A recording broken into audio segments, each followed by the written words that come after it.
Kuyinjabulo lentokozo yami bathandeka ubana sihlangane esifundweni saleli kota isifundo sesibili. Mina ngikhuluma lani ngumfundisi UJeremiya nginxosa engila ubana baziveze. Ngiyalibingelela bathandekayo ngegama lika Jesu Kristu. Siyabonga ukuhlanganela esifundweni okhulumayo nguThalenti Ncube. Salibonani balaleli lababukeli, sithokoza ukuhlangana njalo esifundweni. NginguCrayton Gatsheni. Salibonani njalo ngeviki lesibili ukota yesithathu. Okhuluma lani nguThabisile DUBE. Asikhulekeni. Baba sekhaya ezulwini siyabonga elinye ithuba osinika lona ukubana sizofundisana ngokuthi siziphathe kanjani kunhlupho ezihlangana lazo. Senzele umusa, sinike ukuzwisisa. Busisa wonke umuntu ozalalela lozakuzwa sona lesi sifundo. Usenzele kuhle sonke ngoJesu siyakhuleka. Amen. Amen. Siyabonga bathandekayo ukuhlanganela njalo futhi esifundweni sethu saleli kota. Isifundo esisithinta kakhulu ngezivivinyo esingena kuzo sinoKristu. Yes. Ngileqiniswana lezi zifundo zasincedisa kuzinhlupho zonke. Uvinywa konke esingena phakathi kwakho okusidonsela ubana siyesindiswa ekuzeni kwenkosi. Ngizanxusa ubana sifundele uPeter ukuqala u4 verse ka12 leka 13. Bangane bami abathandekayo, lingamangaliswa yibuhlungu besilingo elibuzwayo kungathi kwenzakala into engaziwayo kini. Kodwa thokozani ngokuthi liyahlanganyela ekuhluphekeni kukaKristu ukuze lithokoze kakhulu lapho inkazimulo yakhe isibonakaliswa. Siyabonga. Ngikhuthaza ukubana sinanzelele ukubana isifundo salamhlanje kuleli viki sikhuluma ngezivivinyo eziza empilweni zethu. Nansi ke indinyana ukufundwa ngekhanda. Nxa sikhangele ngiqathanisa lesi sihloko esisifundayo, kuyini esikutholayo maqondana lezilingo zokuvivinywa eziza kithi. Nxa uhlanganisa ke amavesi akaPeter kuye nezivivinyo eziza kithi. Yes, namhlanje esifundweni siza kufunda ngokuthi ukuvivinywa esingena phakathi kwakho thina sikubamba kanjani. Kulokuvivinywa okubuya empilweni kwesinye isikhathi amaKristu agcine sekuthatha njengezinto ongamelanga zibehlele. Kodwa uPeter uveza ukuthi hayi, lezi izehlakalo zempilo okumele thina sibe lenye approach. Kube lokuvivinywa okwehlela umKristu ngokuthi uyenze isono esithile kumbe uyeqe imithetho yezempilakahle. Konke lokhu siza kufunda ukuthi kumele sikubambe kanjani.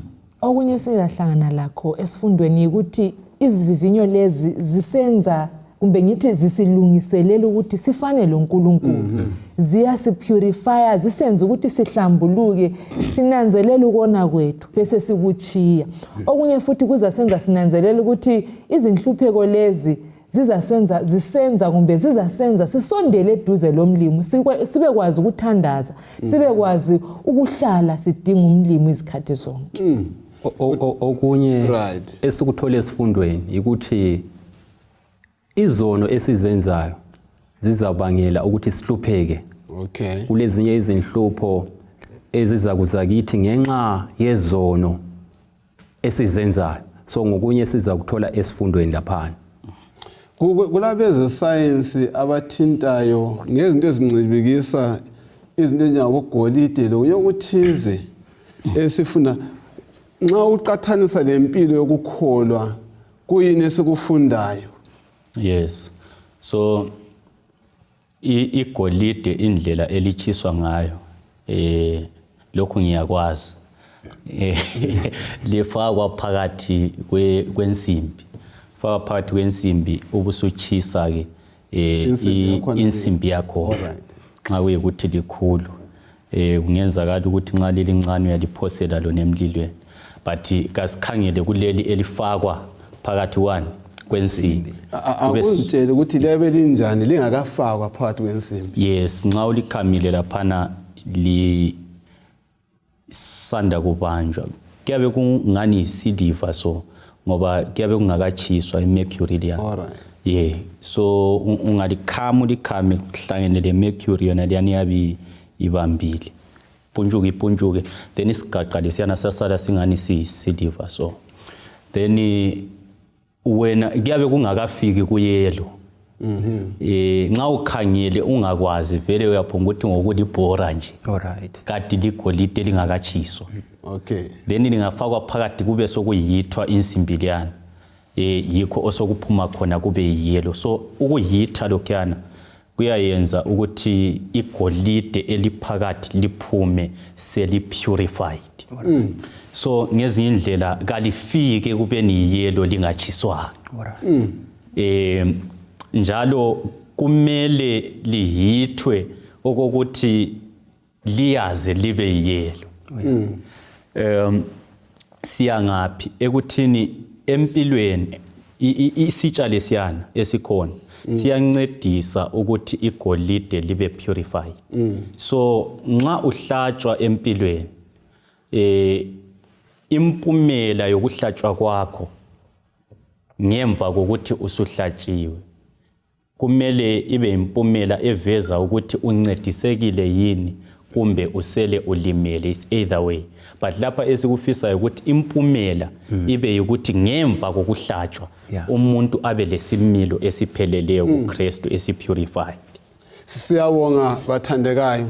Injongo yesifundo njengalokho selizwile izikhulumi zekhuluma ngedinga bona iveze ukuthi nxa singena phakathi kwenhlupho sinjengegolide elihluzwayo liyephuma selihlambuluke okumangalisayo. Thina kuhlambuluka kwethu ngokusincedisa ukubana siyebona umbuso wezulu ngoba uJehova uthayana wobani ngcwele njalo lokho lami nginjani ngingcwele. Akuphinde uvese ka12 ku1 Peter ngo4 uthi bangane bami abathandekayo lingamangaliswa yibuhlungu besilingo elibuzwayo kungathi kwenzakala into engaziwayo kini. Lingamangali. Nansi indaba. Yiziphi izinto ezibuhlungu ezehlela uluntu zimchiye edidekile kumbe emangele kodwa okungamangalanga kodwa lanxa engamangalanga kuchiye ubuhlungu lokho bukhona bunjalo.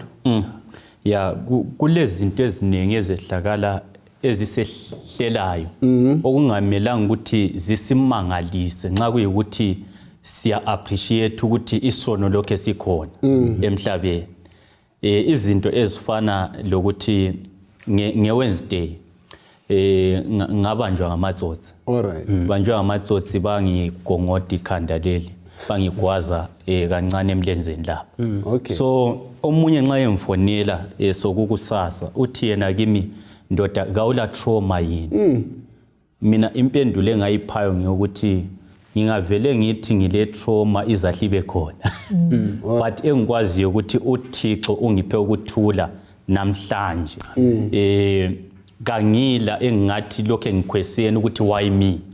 Indaba kwenzakale kimi kodwa ngithi uThixo ungincedile. Wangikhulula kulezi zigangi. So ngithini omunye umuntu ube ngakuthatha ngokuthi akumelanga ngithi ngingumKristu mbanjwa ngamatsotsi. Ube sisesemhlabeni onje so umhlaba wona lo kumele sibe le appreciation yokuthi ngokuthi sesiyamukele uJesu kakususa ukuthi abarobha amabhenki lokho bekhona. Kakususa ukuthi ababulala abantu lokho bekhona. Ngokuthi mina sengiyamukele uJesu sokumele ngibe lengqondo yokwamukela izinhlungu lokuvuma ukududuzwa nguThixo phakathi kwezinhlungu ngoba yikho kungenza ngibe lo mahluko lalabo abangakhonziyo. Kwesinye isikhathi siyakhohlwa ukuthi izinto lezi ziyenzeka kwabanye abantu. Sicabanga ukuthi kumbe kungehlele mina ngedwa yikho size sifike ekuquestioneni umlimo sithi why me. Omunye umuntu waphendula umbuzo kwa why me lo what then who. Ngoba wena la uyaphila emhlabeni. So isikhathi esiningi sesirelaxile ngoba nginqoba isilingo kumbe nginqoba olunye uhlupho umlimo unithwalile sengirelaxa ikanti as I'm celebrating nxa ngibonga ngithokoza ukuthi ngiphumelele kumbe ngiyelisile ukunqoba lesi silingo bese ngirelaxa ngikhohle ukuthi usathane lonke bhonga edinga umuntu angamudla so nxa sinqoba asingarelaxini asibeni alert sihlale silindile ngoba ukunqoba kawana ukuthi sesunile asikafika sikayichaya intambo sisazohamba and ukuhamba kuKristu le kusazobala lapho esingawa khona kodwa asivukeni ngoba sihamba silo Jesu kambe ukulahlekelwa ngumsebenzi okufela ngabantwana belandelana umnyaka ngomnyaka ilezi yini into okuthiwa sicenze sesimangalisa yini yikumangala okunjani khonokho okuchazwa yilesi sifundo ukumangala okuvezwa yisifundo lapha yikuthi esikhathini esiningi izinto lezi njengamaKristu siyabe singazikhangelelanga uke wakuthinta uncube lapha ukuthi sikhangelele ukuthi nxa sesimkhethile uJesu impilo ingabi lezi zinto ezikhathazayo kodwa ke uPeter lapha uveza ukuthi kulona lolu hambo uJesu wahamba ngalo kuleyona lendlela uJesu wahamba ngayo kulezi inhlupho eziningi kungasimangalisi ngoba yena uJesu futhi wanjani wahlupheka lathi ngokufana naye sizahlupheka kodwa ke okufanele ukuthi kusiqinise kumbe kusikhuthaza indaba esithinte iviki eliphelileyo elokuthi silaye umalusi ohamba lathi ngitsho lasesigodini sokufa uyabe njani uyabe khona so iBhayibheli ikalithembisi lapho ukuthi nxa sesimkhonza uNkulunkulu la nxa ngimsebenzela kumbe ngisenza imisebenzi emangalisayo asithenjisa ukuthi inhlupho zizaphela kodwa ke uyakuveza uPeter lapho ukuthi inhlupho sizabe sihlangana lazo kuze kuyefike kufeni kumbe uJesu ezoyebuya inhlupho kasoze ziphele kumaKristu okunye alright alright khuluma manje okay uyabona Gatsheni nxa ukhuluma so ngithathekiswa libala lethi lingamangali ngoba izinto lezi vele ngani ziyenzeka kini ukumangala iBhayibheli lesithiwa lithe do not be surprised yes nxa wake wenzelwa isurprise mbona ngani ungakuzwisisa ngcono either a birthday bridal shower kakhulu kujale kakhulu kubomama nxa besithi surprise lapha uthutsha ungakwazi it's either uyahlaba umkhosi kumbe kuthi baleka kumbe uyakhala uswela ukuthi ubalekele uye ngapi so nxa kuthiwa singamangali kumbe singabi surprised okwenza kuthiwa singabi surprised ukuthi sesingareacta ngenye indlela engenza silahle ekugcineni sengingareacta ngiphume esibayeni esiyiso sengingabehave ngendlela ezangilimaza ngicine ngikhutha umbuso wezulu so uthi izinto lezi zijayelekile ungakhangela uyathi ufike emsebenzini ufica ukuthi kuthiwe so-retrench umsebenzi uphelile into yokuqala omunye ngahlathi ngiloyiwe la isesiye enyangeni sefuna irevenge kwesinye isikhathi awuthola umsebenzi lwana ngendlela engayisiyo ucina umlimaza futhi phakathi omunye umuntu avuke yaliwe enxa sokusele 2 weeks ukuthi ajade ayezibophela indlela umuntu ube surprised ubengakulindelanga lokhuyana abese actor ngendlela engayisiyo so siyaxwayiswa ukuthi singabi surprised izinto lezi zikhona singakhangela impilo kaJesu kayizange ibe lula kunjalo wadlula kikho okuyizinto lokho kwamlimaza okunye cabanga uMary umama kaJesu ekhangela umntana wakhe elenga lapha bembethela wadlula kikho but bayasiqinisa abantu abanjalo ukuthi singethuki singaphaphatheki ngoba singangena engozini yeah this is powerful ufuna ukukhuluma ufuna ukuthi ungananzelela izikhathi eziningi sibulawa yindlela esicabanga ngayo ngoNkulunkulu la ngoSathani ngokwakhe engqondweni zethu vele kuregistered ukuthi konke okuhle kubuya ngoNkulunkulu uNkulunkulu luthando sokonke okuhle ikakhunqana ngimkhonza exactly nxa ngimkhonza vele uNkulunkulu uyanthanda kukanti ke uNkulunkulu kathandi abamkhonzayo kuphela uNkulunkulu yenzela okuhle even abantu abanjani abangakhonziyo number 2 uSathani konke okubi siku-associate lobani noSathane lo Satan. So kuba lula ngoba ku-registered engqondweni zethu ukuthi konke okubi nxa ngingumKristu kulethwe mbani nguSathane. Then sokusiba lula ukuthi zonke izinto ezimbi ngihle ngithi mina hayi kuthi ukuthi uNkulunkulu unjiyile. uSathane nguye osenjani ose in control ngempilo yami. Ukanti ke impilo kayikho njalo.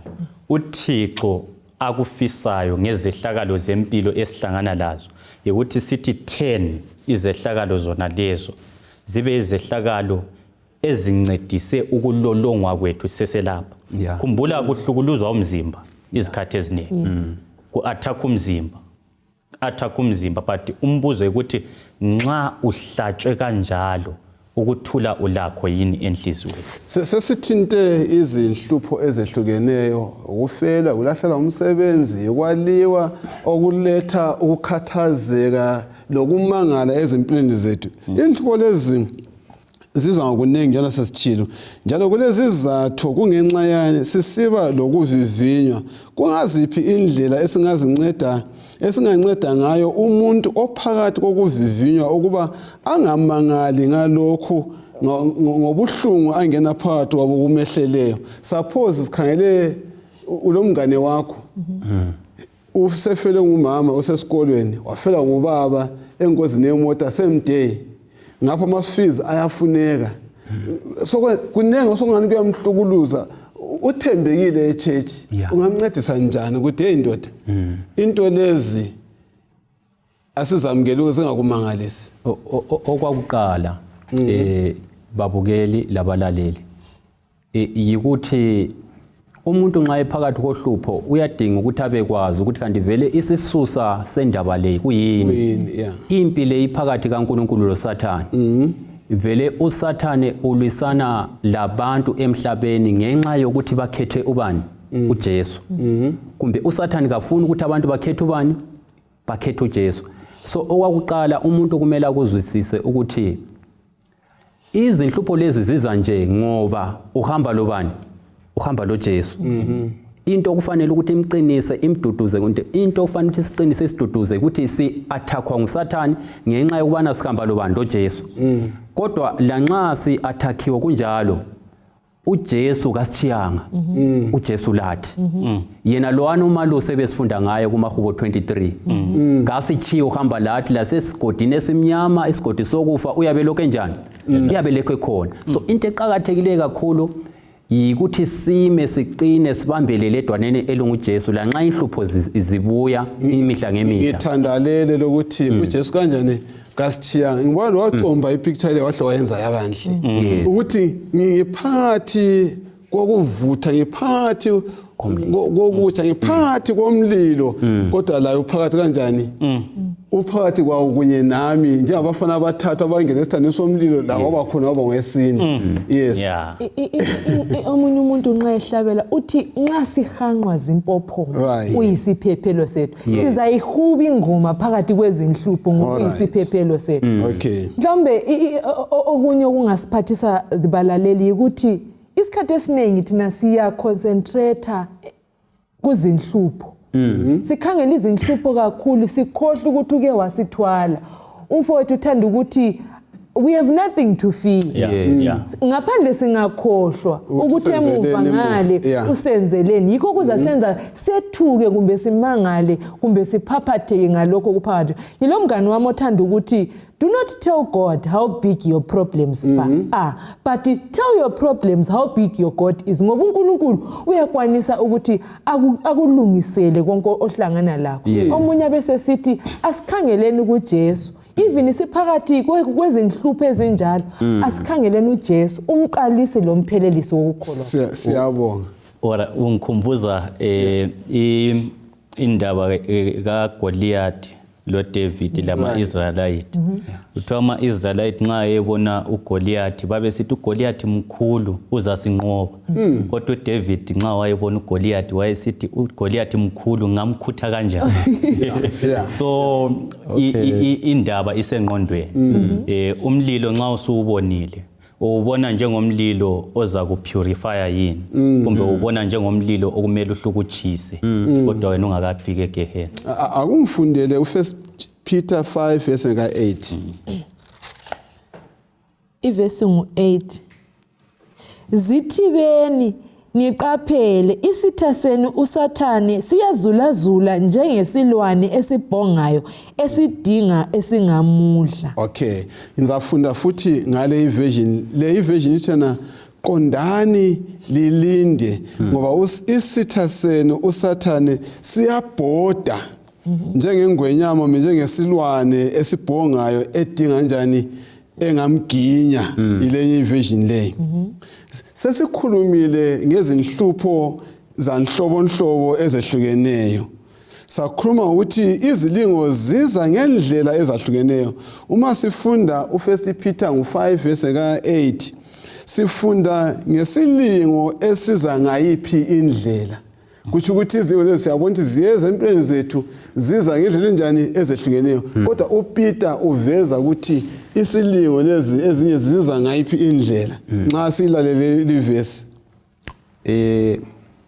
uPeter lapha uveza ukuthi kulezi inhlupho vele inhlupho zivela kuSathane ubunengi bazo. Okay. Kodwa ke lapha siyavezelwa ukuthi uyabhonga emhlabeni. Ukubhonga lokho kuveza indlela ziza ngoSathane. Ziza ngoSathane. So ulokubhonga yena nxa ebhonga ujonge ukuthi sithethise uNkulunkulu. Sisuke kuNkulunkulu. Vele uSathane injongo yakhe yokuletha izinhlupho ngeyokuthi sisuke kuNkulunkulu. Yena into angayifuniyo ukuthi sibe lo Jesu. So uzasisusa njani kuJesu? Uzaletha inhlupho ezizayenza ukuthi nxa sesiphakathi kwezinhlupho leziyana sibone sengazathi uNkulunkulu kasithandi kumbe uNkulunkulu kalamandla ukusisusa phakathi kwezinhlupho bese sidinga ezinye indlela ezinganjani ezingasincedisa. Ngokwenza njalo sabe sesuke kubani kuNkulunkulu. So ukubhonga indlela yokuthi asisuse kuNkulunkulu. Ubhonga njani? Through izinhlupho. Bese kuthiwa khona unjengesilwane kasosilwane uSathane. Yeah. Ubhonga njengani? Ubhonga njengesilwane. Isilwane nguJesu. So nxa sethe wabhonga thina kasibeni kwazi ukuthi sikhona isilwane esivele sanqoba ubani? Sanqoba uSathane. Samnqoba ezulwini, sabuya samnqoba ngokuphila emhlabeni ngoba uJesu iBhayibheli lithi konanga. Saphinda samnqoba futhi esiphambanweni. Saphinda futhi samnqoba ethuneni. So kasibenini lalelo themba kumbe lalelo gunya elokuthi thina osehlangothini lwethu lamandla okunqoba lesi silwane esibhongayo. Ithathekiswa ukuthi oletha izilingo empilweni zethu ubani? ngoSathane. Yeah, kulomfanekiso bani eBhayibhelini ongasikhumbuza ngale ndaba ukuthi uSathane ngeletha obunzima empilweni zethu. Ungaba le ndaba esikhumbulayo? Indaba ekaJobe. Yes, indaba kaJobe. Nxa sifunda indaba leyana sithola ukuthi kuthiwa khona uSathane wabuzwa uvela nga ngivela ikuzulazuleni lani. Uyiqapheleni inceke yami uJobe ukuthi akulo njengaye. uSathane abese sithi lapha kuPeter uyabhoda uJobe uyazulazula. Yeah. So indaba isekuthini uJobe lo uyakukhonza ngoba umbiyele. So ungamthathela izinto akasoza kukhonza. So vuma ngimehlisele ini izinhlupho zabona uzakuthethisa. Right. So indaba esekuthini vele uSathane indlela asebenza ngayo ekuletha inhlupho ukuthi abantu bathethise ubani? uNkulunkulu. All right. Ufuna ukuthi so uSathane uya attack ngendlela ezinengi. Kwelinye icele uThixo uyasinqobisa ngendlela ezinengi. Njalo njengoba uKristu wanqoba esiphambanweni kuthi ukuthi ukunqoba kwethu kubalelwa kubo bani? Ikithi. So ngiba lombuzo nje engiba lawo lapha ukuthi nxa kuyikuthi uSathane nxa eattacka lesendaba kaJobe le abantwana bebhubhe izisebenzi zibhubhe company nxa kuyicompany iwe uswela nxa kuyikuswela uswele lokhu lalokhya. Kambe uNkulunkulu nxa sikhuluma ukuthi ukunqoba kukaKristu ngokwethu sikuqathanisa njani lezehlakalo zempilo esihlangana lazo on daily basis. Umuntu yalahlekelwa ngabantwana esemdala esengasasoze ayenelisa ukwenza njani ukuzuza abanye abantwana. Kodwa iBhayibheli layo lisitsho ukuthi kwakhona ukunqoba kaKristu ngokabani ngokwakhe nalowo muntu engumKristu. Abanye babulawelwa abantwana, abanye bachiwa nje bengakhangelelanga ubaba wayegoli wahle wahamba kodwa engumKristu. Kodwa iBhayibheli lithi ukunqoba kaKristu njalo ngokwakho. So kumele siku-address khonokho ukuthi isifundo lesi sizositshengisa ukuthi uSathane angasihlukuluza alethe konke esingela control lakho thina. Kodwa akumelanga sithathele ukuthula kwenhliziyo. Amen. Othahla funde kusukela evesini ka8 ayigcine evesini ka11. Ngibona ingasinika impendulo yalokho okhuluma ngakho ukuthi uKristu yasenzelana. Yes. Mhlawumbe singakabali asinanzeleleni lokhu balaleli. uGatsheni uthe uyabhonga njengengwenyama. Ayisiyo ingwenyama but yena uyabhonga uyalingisa. Ingwenyama ileyani yakoJuda leyani uJesu anti.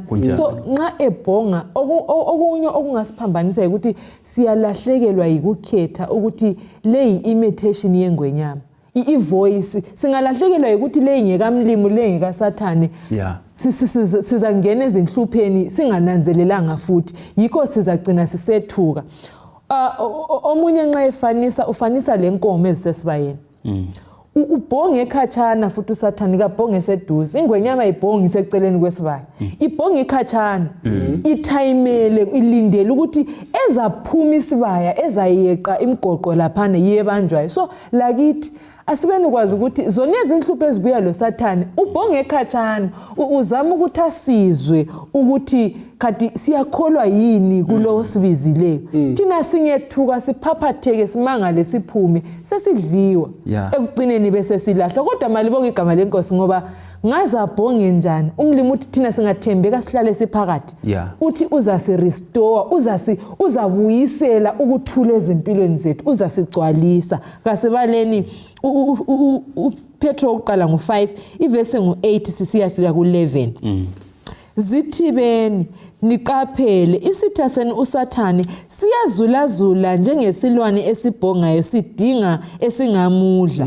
Menqabeni liqine ekukholweni ngokuba liyakwazi ukuthi abazalwane benu emhlabeni wonke baphakathi kwazona lezi inhlupheko. Njalo uNkulunkulu womusa wonke yena owalibizela enkazimulweni yakhe kuKristu emva kokuba lihlupheke okwesikhathi yena uqobo uza kulivuselela alenze libe lamandla liqine njalo lithembeke.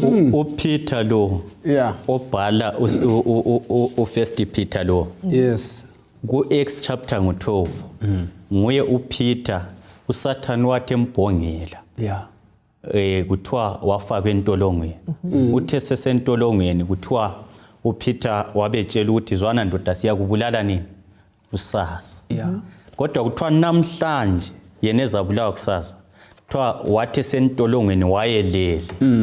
Yena ebulawa kusasa. Engethukanga. Why uPeter wayelele namhlanje yena ebulawa kusasa? Wayesithi no, I know ukuthi uSathane can take my life tomorrow but he cannot take my peace today. Namhlanje ngizaphila ngisekuthuleni okwakusasa kuyabonakala kusasa. Sisiyabonga nxa bengilalele inkulumo lapha ziyaveza sobala ukuthi izilingo lezi ezilethwa nguSathane ungacabanga ukuthi nguwe wedwa ogulelwayo, nguwe wedwa ofelweyo, nguwe wedwa ongela malanjani yamafizi, nguwe wedwa ohluphekayo. Yikho ngikuzwe lapha. Njalo futhi ivesi asanda kuyifunda okunye kunithazisayo ukuthi lezi zilingo ezisehlelayo sonke sihlupheke ngalezi zilingo. Ivesi eka10 iyaveza ukuthi ngezizosiphelelisa njengegolide esifunda ngalo la elingena phakathi kokuhluzwa okumangalisayo kudinga ukuthi ecinga konke liphume seliphelele ngenye indlela abathandekayo ungahlupheka omangalisayo kube nzima empilweni yakho ungalali ubusuku nemini kodwa injongo yokuthi ugcine konke ugcine usunjani usuphelelisiwe usuphelelisiwe yes yeah akungifundele le iverse uRoma 1 verse ka18 Ulaka lukaNkulunkulu luyabonakaliswa luvela ezulwini kukho konke okungakhonzwa kukaNkulunkulu kanye lobubi babantu abacindezela iqiniso ngobubi babo. Siyabonga livesi isisitshengisa ngesono esiletha ulaka kubani kuNkulunkulu siqeda ukukhuluma ngokuvivinywa okuza ngobani ngoSathane andi kunjalo yes kathi sesikhangela ukuvivinywa okuza ngesono andi sindawonye yeah kulangozi bani bathandeka ukudlalela esigcawini kumbe egumeni likaSathane kulangozi bani ukudlalela egumeni likaSathane kuyingozi ngoba uvele udlala egumeni lingasolangini and inxa kulezinja khonapho ziyakubamba ngoba vele udlalela egumeni lingayisilo ungadlalela egumeni likaSathane uSathane uyakubamba kuphela and futhi kakukhuthi uyakubamba kwesinye isikhathi ucina uzinikela kuNkulunkulu uphenduka ngikhaya kodwa amanxeba angaphumi amanxeba ayasale ekhona so kulezinye izivivinyo esizithola ezinye futhi mhlawumbe sizaphila lazo ngokona kwethu lanxa sesiphendukile umlimi uyasithethelela but ama consequences angikhona sizabalawo azabe sikhumbuza ukuthi laphana kakubuyela nxa ngimuzwa kahle uMadube lapha uthi yena isono sinye ngasinye umuntu asenzayo inhlanyelwa ihlanyelileyo right eza kuvunwa yeah so kuthi ukuthi every time nxa ngisona kangikhangelele ukuthi isijeziso sizabuya esaleso sono akula sono umuntu azasenza kumbe angasenza angasoza athole khona uswazi singafaka umfanekiso womuntu onathutshwala angaze nginathutshwala ngibazi imhlobo yabo but ngiyangizwe ukuthi obunye bakhona ubuyadla ezinye izitho zomzimba so nxa sobudlile ezinye izitho zomzimba umbe ngamaphaphu umbe isibindi ngazi umuntu lo namkhetha uJesu ukugula kusoze kuphele alright ukugula kuzabe kukhona lapha sevuna lokho akade njani ekwenza so lapha babukeli labalaleli isono siyingozi ekuthini okunye ukuhlupheka esiphakathi kwakho lokho singablame uSathane sasidingela khona yes sasidingela khona ngempilo yethu yansuku zonke so nxa usona lapha ungani uNkulunkulu akubona uvali labangana bakuboni but izithelo zizabonakala usugula kumbe ususehlelwa ngezinye izinto nje eziyingozi empilweni ngiyindlela nxa senginjalo la nxa as long as senganikela impilo yami kuNkulunkulu yes ngigula ngenxa yempilo yami yayizolo kangiqinisele njalo kuze kufike kupheleni yikho lokuthona yikho kanye ora ufuna ukukhuluma mina ngithanda ukubonga abantu abawonayo okay kwenza kube lesizathu sokuchumayela lesizathu njalo sokubona ukuthi into le iserious ke ngiyazibuza ngifuna ukuthi nje ngike ngipicture ukuthi abantu bayakwazi ukuthi kunatha utshwala kakukho right abantu bayakwazi ukuthi ukubhema umhlangalwano eMathison ngoba ubhaliwe ukuthi smoking is harmful to health abantu bayakwazi ukuthi ukweqa iguma kakukho right ngoba bakhona abayeqayo kathesi kwaba lama consequence afana lokuthi wazuza umkhuhlane othile wawuthelela lo mama othile ade ngenzi lutho so abantu bayazi manje iproblem ingaphi iproblem isekulungisisweni kwengqondo zethu ukuhlukuluzwa lokho kubuya ngezono zethu singakunanzelela ukuthi kuyavikeleka kakhulu. Nxa ngingakubeka in simpler terms ngithi mina ukudlula lokho okubuya ngokuthi maybe kube lezituhwana ezizochaya abantwana. Liyakuzwa? Okay. But lokho okwesono lokho kuyavikeleka nxa singenelisa ukuba obedient kubani? kuNkulunkulu. Nxa umuntu esiyatshontsha lese ahambe endlini ethile esiyatshontsha fice endlini diyana kuvaliwe abe sephenduke engatshontshanga akutsho ukuthi katshontshanga.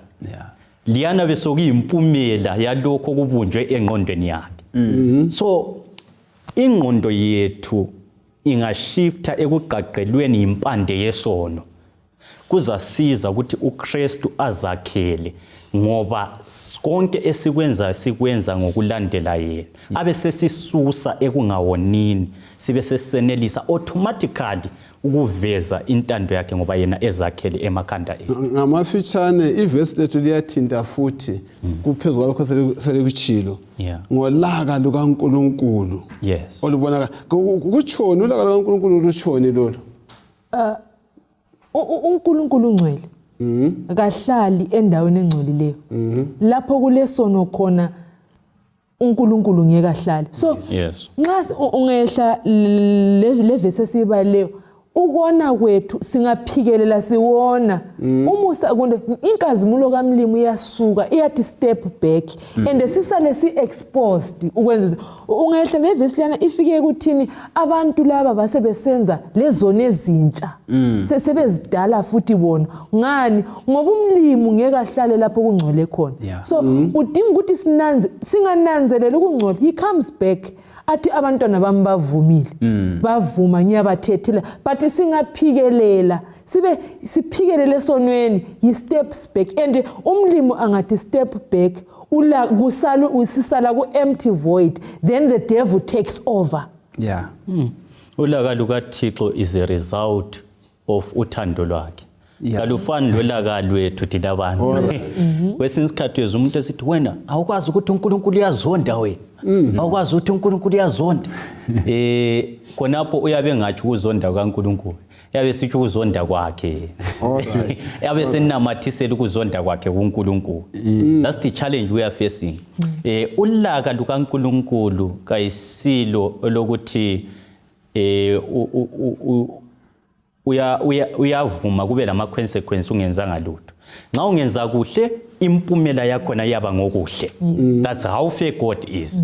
Nxa ungenza kubi impumela yakho na iyaba ngokubi. Then uNkulunkulu kasoze asithathe silesono bathandekayo asise ezulwini akufisayo ukuthi isono sife impela. Ungamncedisa njani umuntu okuleso sigaba sobuhlungu sokuvivinywa ngenxa yalokho azenzela khona kumqede amandla njalo kukhuluma ngokuthi amaphaphu asedlekile kumqede amandla? Ungamncedisa kanjani umuntu ukuthi ame eqinile engabuyele emuva? Yebo iyamukela uJesu njengenkosi lomsindisi ukuphila ngentando yakhe. Of course kungenzakala ukuthi amaphaphu angaphenduki but engikwaziyo ukuthi ukuthula lokususwa kwesono empilweni yakho uza kupha khona nxa ungahlala kuye ngomthandazo. Okunye mfundisi uIsaiah 1 verse 18 uthi woza siqoqisana loba izono zakho zibomvu kwegazi ngizazenza zibe mhlophe. Kudingeka ukuthi unanzelele ukuthi lapha ngonile uphenduke kuMlimu ngoba uthembekile. kuJohane ngale uthi if we confess our sins uma sivuma izono zethu uthembekile njalo ulungile uza kuzesula uzasithethelela. Omunye umuntu angabe sezikhangela athi uMlimu usafuna iscrap esiyimi sengiphelile uMlimu kufuna unjalo. Malibonge igama lenkosi ngoba usunanzelela ukuthi ukucondition enjalo. Ngenye sithi balaleli noma ukusiphi isigaba noma ugula usazi ukuthi imbangela ukugula kwakho ibangelwe ukuthi wenze lokhu wenza kwaphambana lentando kaNkulunkulu.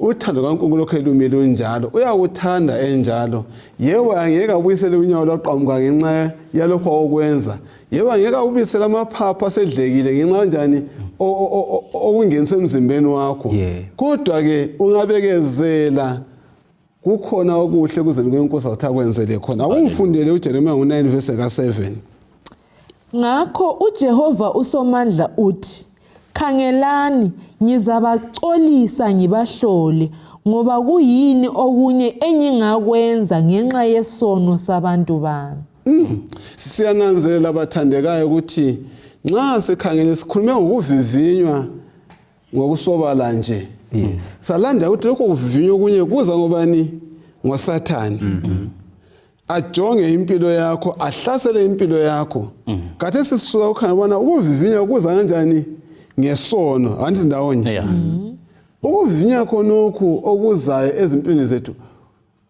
kusobala bona kuletha into ethize empilweni zethu kuletha ukuhlambululwa uJeremiya 9 verse ka7 nxa ngimlalele uthi ngakho ke inkosi yamabandla ithi khangela ngizancibilikisa ngibahlole ngoba kuyini okunye engakwenza ngenxa yabantu banjani bami kambe sizwisisa njani lumbhalo ikakhulu nxa ngiqathanisa lalumbhalo obhalwe nguNdoda othiwa ngu-Oswald Chambers uthena uma umoya kaNkulunkulu engafithizela ilizwi elithile engqondweni yakho uzwe kusiba buhlungu kakhulu oba lesiqiniselo sokuthi kukhona empilweni afuna kube buhlungu kuze lokho buhle bunjani bufe leyizwe indaba ngize ngafaka lapha athi nje ukukhanya kwethumba angithi ithumba labe libuhlungu lo muntu eselikhama alikhame uzwe ubuhlungu umangalisayo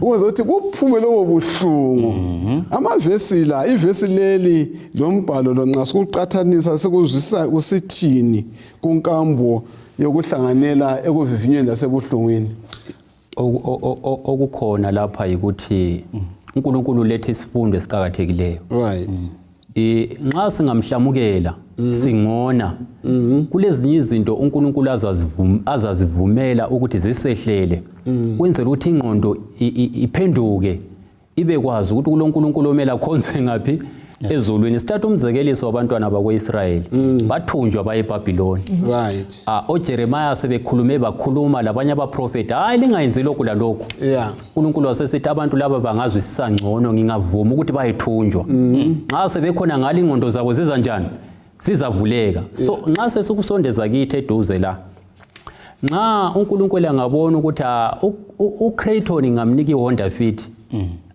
usindiso kalubona ngcono nxa ubeselayo ngimthathele kumbe umsebenzi lo nxa sumenza ukuthi aziphakamise athathele abanye abantu phansi ngcono ngimthathele kungaba ngani kubuhlungu kodwa kukhona okuyabe kulungisiswa kimi okuza ngincedisa ukuthi ngisindiseke so uNkulunkulu yindlela asebenza ngayo ukuthi kulezinye izehlakala zivumelayo ezibuhlungu kodwa ezizasincedisa ukuthi sibekwazi ukuthi kuloNkulunkulu ngaphi ezulwini othi ngiphini indaba okhuluma ngayo lapha sihle sichase ngokusobala sonkeni ivesi lika Jeremiya 9 verse ka7 usiyafika ivesi lika 16 uJehova uthi ngizancibilikisa angithi abethi kumbe ngihlambulule andithi ndawonye ngibe sengihlola kumbe uJuda loJerusalem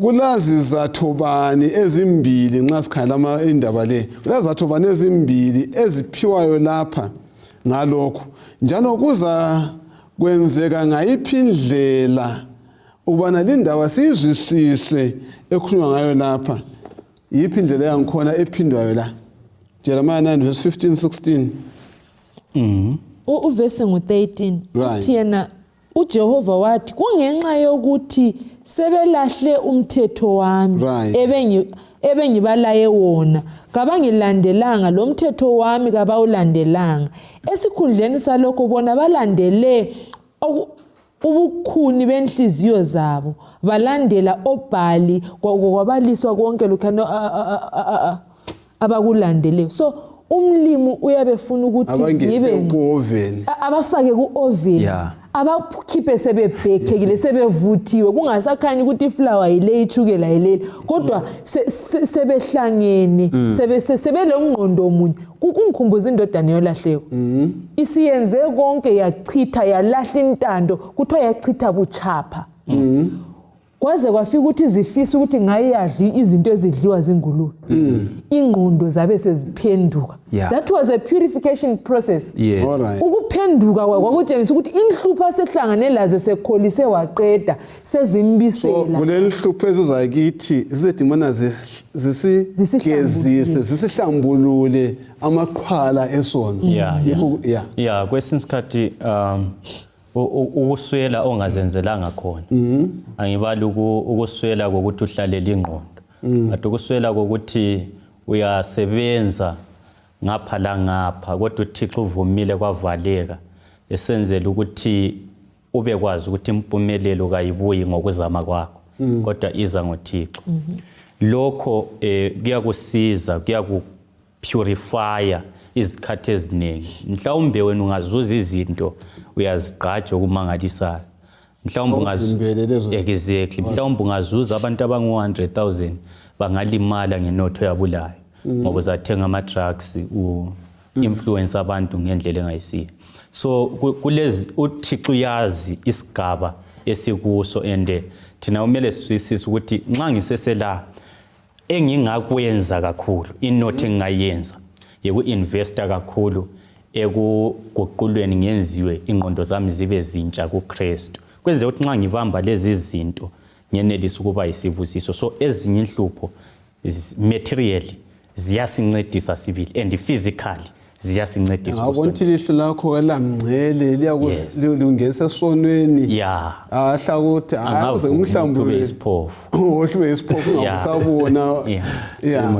okay okunye isibonile sike sasebenzise segolide sithethe na igolide leliyana lifakwa lingani liyisiliva lileli lama impurities amaningi laphana lichisa into leziyana zincibilike kuze kusala igolide kuze kusale kungasaliso kumhlophe konke okungasogolide kuyaconsumewa ngumlimi so asivumenini ukuthi sigezwe sihlanjulule ezinye inhlupho vele zilanda ukuthi zizosenza sifane lo Jesu uthi yena ungcwele lathi kumele sibe ngcwele zilanda ukuthi zizochisa ezinye izinto esesibambelele kizo size sisale sibambelele kumlimo omunye umuntu uzathe uthi kukhona lapha kumbubambelele emalini kumbule enyanga yakhe so ngelinye ilanga uzathi ufike enyangeni yakho uthole kulelembe libomvu uthi uyabuza uzwe kuthiwa uncuba ufile lo wadi uthembe umlimu avumele inyanga yakho ilali ukuze wena ubone ukuthi ubuthemba indawo engayisiyo uyancibilikisa uzancibilikisa vele konke okunye kusemaceleni esisikuthembileyo size sisale thina sesithemba uJesu ngombe ngumntwana angithi yikho phela usihlabele 146 verse 1 kuya ku4 esikhumbuza ubana kasedumisa inkosi saphila ungabeki ithemba lakho kumadodana omuntu omphefumulo wabo kanjani uyaphuma kubo ngesikhathi esithize kule ndaba eka Nebukadnezar wazikhukhumeza waziphakamisa uNkulunkulu wathi hayi mana ekudlutshani for 7 years after ukudlutshani uNebukadnezar wathi kuloNkulunkulu kumele akhonzwe ngaphi ezulwini so wamhambisa kweyakhe ovelo kumbe ifurnace eyokudlutshana ngemva kwalokho wabakwazi ukuthi kuloNkulunkulu onjani omnye undoda nguJona 3 days esiswini senhlanzi kwaba ngani kubuhlungu kodwa ke uJona ephuma esiswini senhlanzi wayelungisiswa waphuma laphana selengqondo ehlambulukileyo ingqondo entsha ekwazi ukuthi kuloNkulunkulu ngaphi so ngithi lapha ababukeli labalaleli kulezinye inhlupho ezizayo ukuthi zizosiphathisa njengoba izikhulumile so kasenga khangela inhlupho ngelihlo elinegative izikhathi zonke kodwa zikhona kubana zisiphathise ngiyangizwe ku prayer band uyeza ukuthi izicelo lezi abantu inhlupho abazifuni but azange ngithi inhlupho zi right inhlupho vele kazilunganga kodwa sikuthole esifundweni ukuthi inhlupho ziyasincedisa ukuthi njengegolide sipurifywe sifanane lobani kuyini okumele sikucele ukuthi siphakathi kwezenhlupho kasingalahlekelwa yikukholo sime siqine edwaleni elungubani elunguJesu ngoba inhlupho noma siyafuna kumbe kasifuni zizabuya sikambile ku prayer band kumba sikambanga inhlupho ziyabuya kuphela so okuqhakathekileyo yikuma kuJesu engxe kunye okumele sikunanzelele balaleli ukuthi ungazibona ungene kuhlupho thize kusivivinyo thize akukhangela ubudlelwano bakho loJesu engxe yikho lapho esingathola khona ukuthi umlimi ufuna ukungilungisisa la ngiyabonga usalungise ukuthi sifundele uKorinti wesibili ngo-12 verse ka7 ngothi ngilethele ingqobe ngalokho esikhuluma ngakho cabanga ngezono ezikuhluphayo namuhla kuyini okuhluphayo sono bani sikwehlulayo kulanto bathi ngilesono sama ngithi uma uNkulunkulu engakuhlambulula ancibilikise njalo kwesitho kuJeremiya engakwenza ngayiphi indlela kuwena wena ungakwamkela njani lokho esekwenza kubana akuhlambulule akufake welakho ehoveni ngoba uNkulunkulu efuna ukuthatha inyathelo eliqinileyo empilweni yakho njengalokho akwenza ngoJuda ngiletha ingqobe kithi sokuthi akucabange yakho impilo namhlanje kuyini sonobani esukhathazayo uJehova ulakho bana akungenise phakathi kwembiza yokuthi akupheke ungakwamkela kanjani so ngenyindlela ngithi mina ungangena phakathi kwenhlupho yazibona uNkulunkulu udimana lungisisa ulutho thize empilweni yethu njalo kube silaleli bekhuluma akusifundele leli verse abaseKorinte besibili ngo12 iverse ngo7 ukuze ngenqabele ukuzikhukhumeza ngenxa yalezi zambulo ezinkulu kakhulukazi ngahlatshwa ngameva emzimbeni wami ayisithunywa sikaSathane ukuba angihluphe kuyini esikuzisayo ngalo umbhalo kulomahluko bani phakathi kokugamula isihlahla lokuqumaquma ingatsha zalesi sihlahla ikakhulu nxa sikhangele leli verse uthini uPaul la ugamula isihlahla ungasasifuni kodwa ukuqumaquma uyabusenzela ukuthi sikhule kakuhle sithele kakhulu so uPaul ngiyayithanda ingqondo ayelayo nxa ekhangela izinhlupho uyatshengisa ukuthi nxa uhlupho soluhlasele umuntu kumele athathe isikhathi sokuthi aze abone ekhula ngohlupho lwakhona lolu hlupho lukaPaul ungafunda kuhle kuthiwa wakungayisikho ukuthi wonile kodwa lolu hlupho olwalumncedisa ukuthi engawona bese ukuthatha kakhulu indlela amukela ngalo uhlupho yes so indlela ayamukela ngayo uhlupho ayisilo luhlala lutresa ukuthi nxa sengehlelwe yilolu hlupho ngubani okwenzileyo nxa sengifelwe ngumntwana ngubani okwenzileyo but indlela amukela ngayo uhlupho uhlupho solubuyile lungincedisa kanjani ukuthi ngiyale ngibambelele kuthi alright okunye uthe yena uhlupho lolu ngalunikezwa ngezinye indlela umlimi uyavumela ezinye izinto zenzakala ezimpilweni zethu uthe benza buza ngalombuthi kanti wathi uthatha isizathu singuthi yena angazikhukhumezi aluba ngabe isite yakhe yayi right lezinto ezivezelwa mhlamba ezibona uthi wayengazikhukhumeza athi mina phela yimi engiboniswa nguNkulunkulu untshengisa lokho la lokho mina yimi konke lokho but uthi wenza ukuthi ahlale elobudlelwano lomlimi ahlale ethandaza ahlale esonto ekubika ukuthi mlimi don't forget to attend to uhlupho lolo so ezinye indawo esingena kizo umlimi uyavuma ukuthi kube njalo ukuze silungisiswe uJobe kuthiwa wavuma wathi ayihambe ezama Sathane uJobe was not part of that board meeting. Hayi? Yeah. Wayengekho wavuma ukuthi uJobe kahlukuluzwe. Yeah. Kodwa kwazi futhi akula silingo esiza kufikela esiphezulu kwamandla akho. Umlimi uyabo khonokho okufika kuyakwazi ukuthi you can handle. Kukithi ukuthi kasikhetheni kuhle ukunqoba because ukunqoba siyakukhetha lokuthi singanqobi futhi siyakukhetha. Right. Ufuna ukukhuluma? Ngikhathazwa izikhathi eziningi. Ngumcabango ofana lokuthi uNkulunkulu kaphendulanga umthandazo wakhe. Okay. Let's say ameva sehlabile. NjengoPaul, yeah. Nje ameva sehlabile. Yeah. Ugcina usithi uNkulunkulu kaphendulanga umthandazo wakhe. Istatement ezinje zitshengisa ukuthi mina ngiyabe ngivele ngile yami answer. Ngoba esilakho ngomthandazo ukuthi siyakhuleka uThixo uphendula ngesikhathi sakhe.